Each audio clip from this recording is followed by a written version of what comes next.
Friends, families, future clients, I'm Broker Nick. I'm here right now in Brookstone Park in Barangay Cabuco in Trece Martires, Cavite.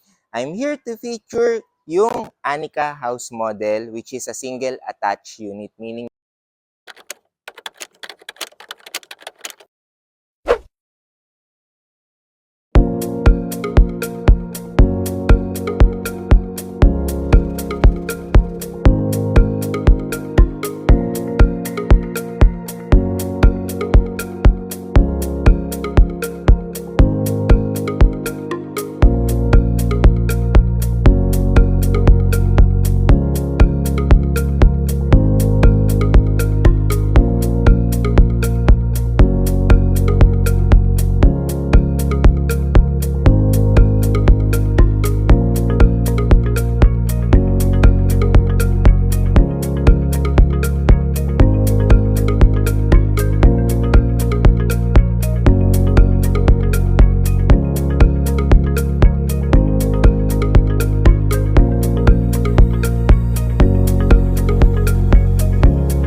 Friends, families, future clients, I'm Broker Nick. I'm here right now in Brookstone Park in Barangay Cabuco in Trece Martires, Cavite.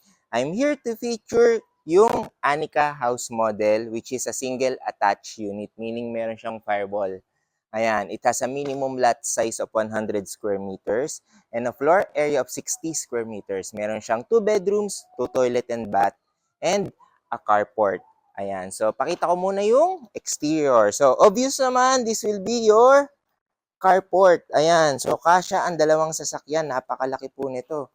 Ayan. Pagdating sa exterior ng bahay, makikita nyo yung design.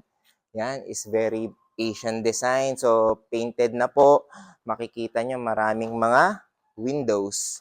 Okay? So, kapag naman na-turn over tong bahay na to, this will be your gate and fence. Dito natin papalagay. And this extra lot here will be your garden. Ayan. So, dito po natin papalagay yung pocket garden. Pasok tayo sa loob. So, this is the model house of Anika house model. Ayan. Upon entry, ceiling height, around 2.7 meters. Mataas po. So, meaning yung airflow sa bahay is napakaganda. This is your living area, dining area. Okay? So, ito po yung magiging kitchen area po natin. And this will be your first toilet and bath. Then, meron po tayong access sa ating carport. Then, ito po. So, this is your additional space sa likod. So, pwede po natin itong ipa-extend. So, para po mas lumaki yung space natin sa first and second floor. Okay? Then, going here. So, by the way, so since this is a house model, ang turnover deliverables po nito is bare. So, meaning, walang tiles, walang wall paint, wala ring ceiling. So, papakita ko sa inyo. Then, going here sa ating second floor. So, here. So, ito yung stairs natin. Still po ang handrails nito. Ayan. So, dito sa second floor, mataas pa rin po ang ceiling height. This is your second bathroom. Toilet and bath, common po siya. Okay, so this is your first bedroom. So, this can serve as your master's bedroom. Malaki po siya, very spacious and design. Meron po mga windows.